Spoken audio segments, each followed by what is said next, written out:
citizens. You're on the John Fredericks Radio Network. Joining us now to break all this down, along with Iran and the sanctions and no war, is Corey Lewandowski.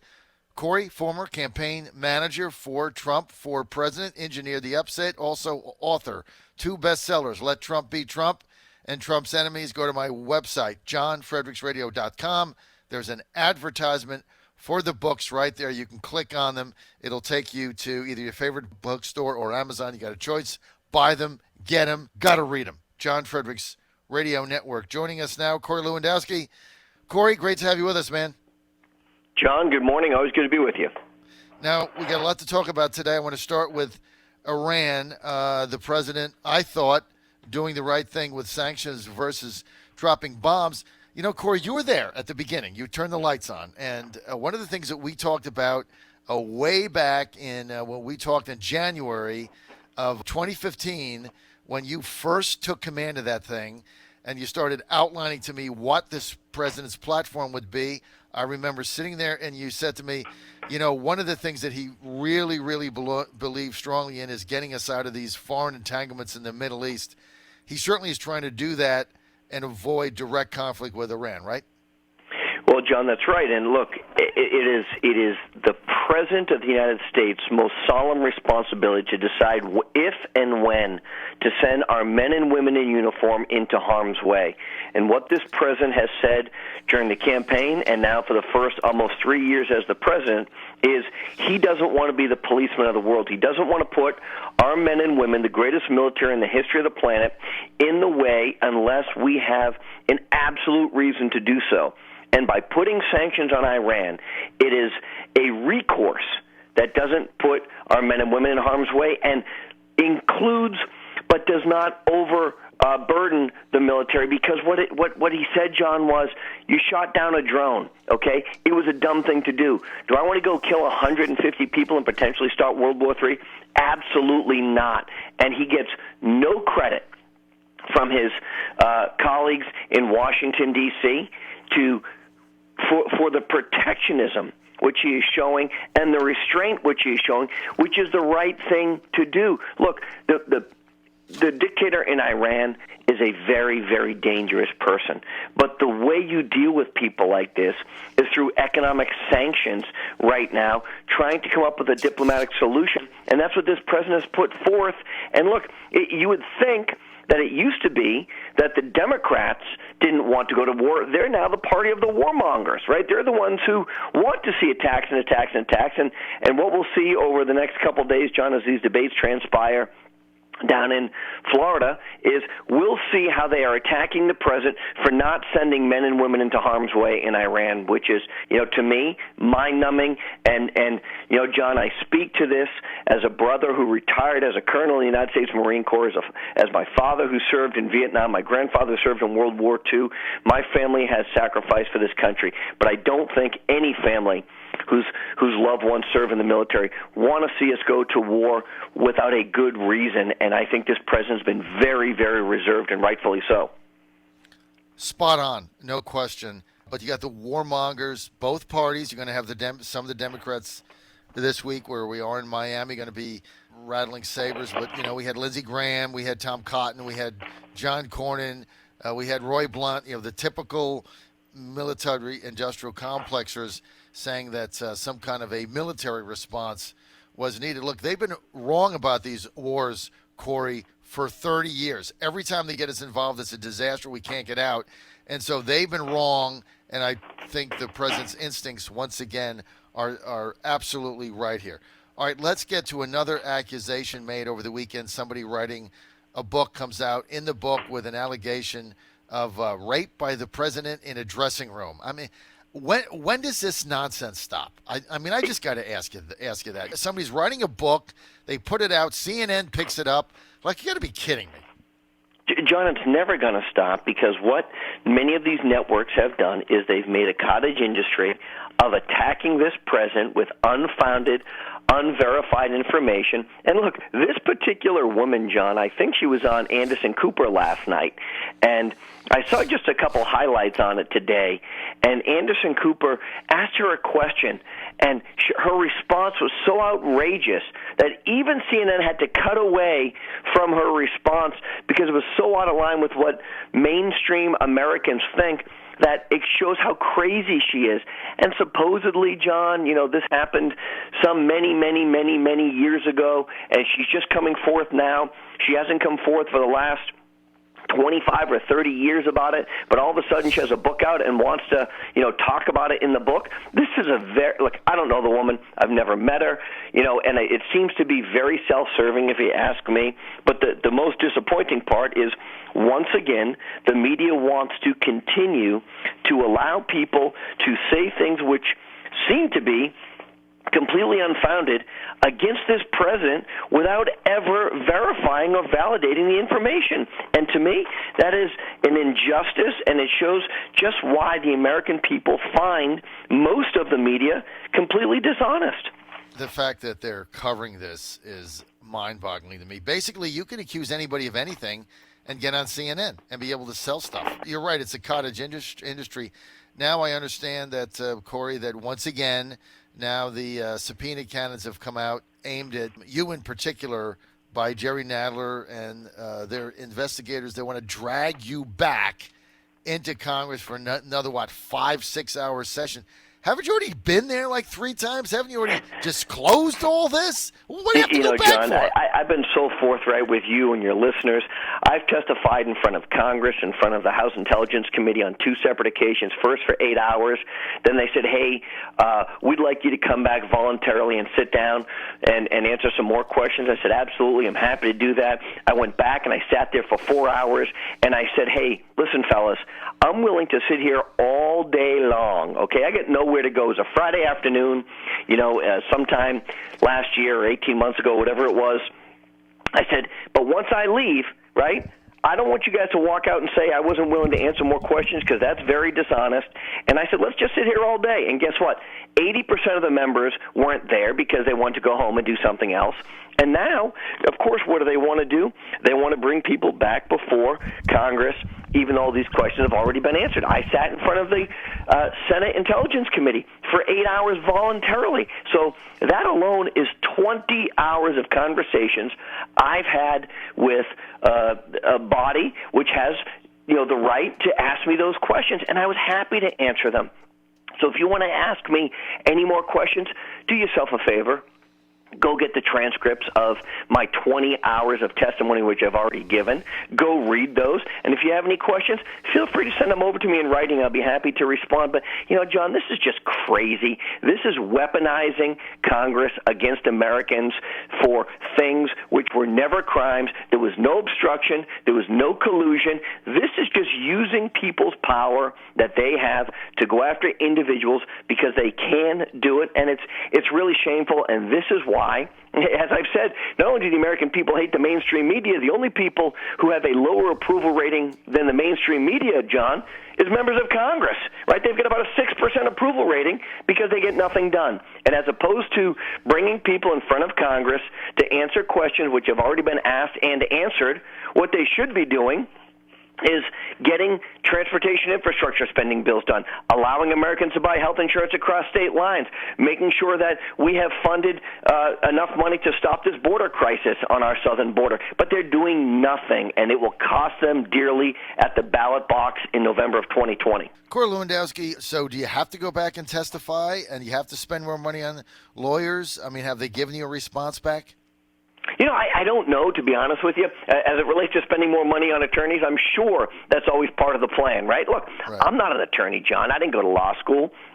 And so, I'm a guy who is, a political operative who helped a candidate who he believed in to run for office and said, hey, you know what, we want to change the direction of our country. That's not to say I couldn't have helped somebody else, but we have not seen one person from the Clinton campaign dragged before Congress to answer for the unverified dossier that they paid for. Not one person from Cooley Perkins, not Robbie Mook, the campaign manager, not one person associated with the Clinton campaign, not one person who was involved with the deletion of 33,000 emails after she received a congressional subpoena. Not one person has been called to justify those actions.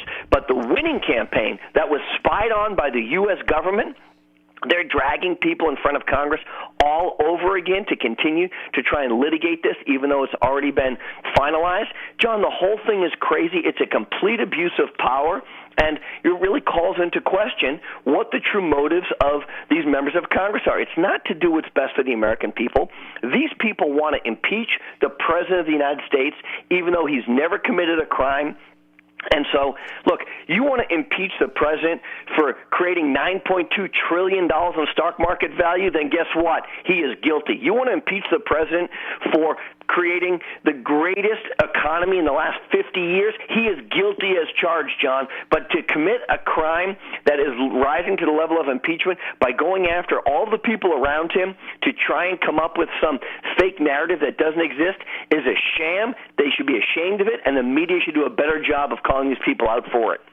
Well, they're not. In fact, they're going to be joining me here in Miami on Wednesday and Thursday covering the Democratic debate clown show, where every single one of them is going to call on the president to be impeached. They're going to call on more investigations. They're going to call on whatever they do, along with spending us into oblivion. I came here this week. Obviously, we've got the vice president in Miami today for the Latino for Trump 2020 rollout. But I really came here because I think that the stark difference in this debate against what the president has done and what his agenda is and what some of these people are going to be saying is really going to shake people up. I don't know who's going to watch it, but beyond the Democrats that are doing it, I think people are going to see. I mean, I have no idea what these people are going to say. Look what they're promising now. To juxtapose that against the president of the United States, I think this is going to be a very good week for the president. Even though it's going to get bashed, I think people are going to see the difference.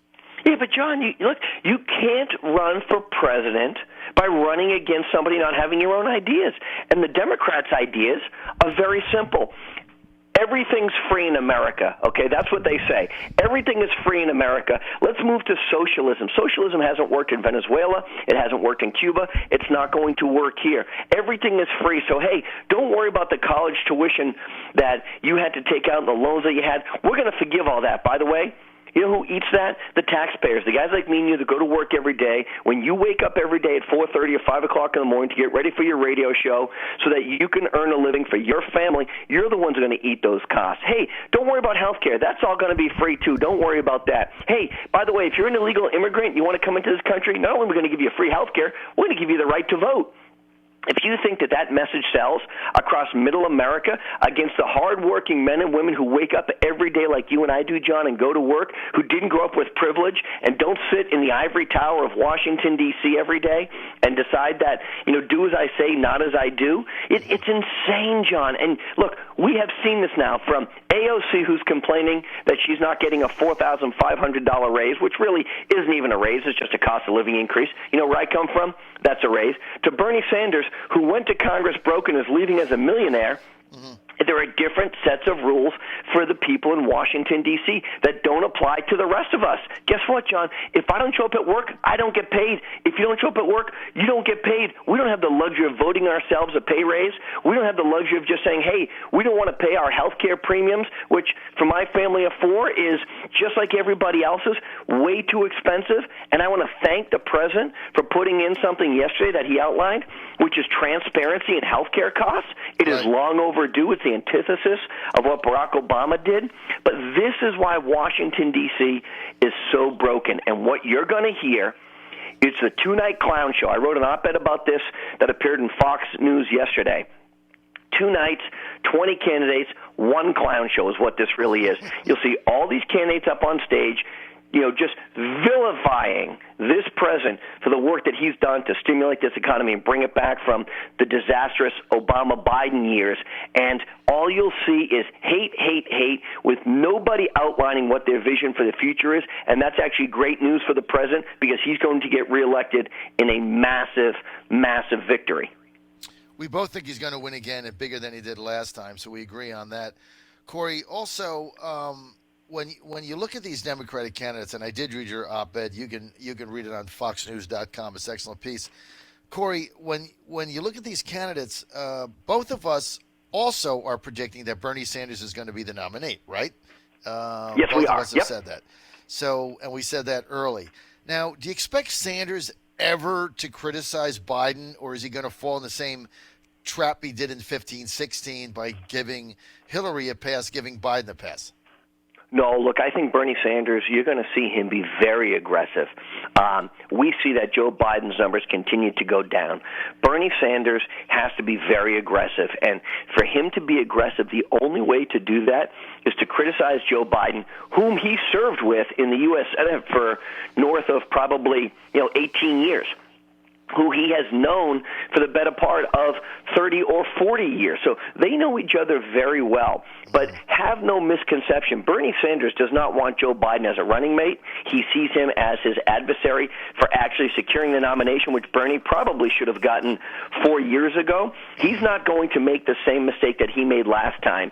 And so Bernie is going to go after Joe Biden, and he's going to remind everybody that Joe Biden has not done enough for the African-American community, has been a government employee for 50 years, and the reason the government system is broken is exactly because of people like Joe Biden who did nothing to fix it. Joe Biden from Scranton, Pennsylvania, has not lived in Scranton, Pennsylvania in literally 60 years, and it was a U.S. Senator from Delaware for 36 years. I don't know when it becomes Joe Biden from Delaware as opposed to Joe Biden from Scranton, Pennsylvania anymore.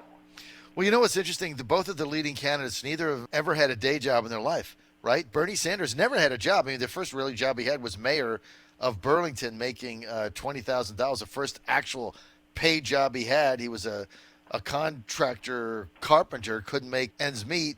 And Biden has never had a job in his life. So both of the leading presidential candidates on the Democratic side, think about this. They never earned a living. They never had a job outside of the public sphere. Ever. Not one day.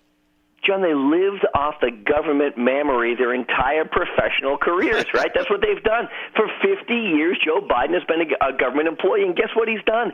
He's gotten very wealthy because of it, right? This is the routine that America hates, which is, hey, you go in as a public servant, as the average guy, as, quote, the average Joe, and you go to Washington, D.C., and guess what?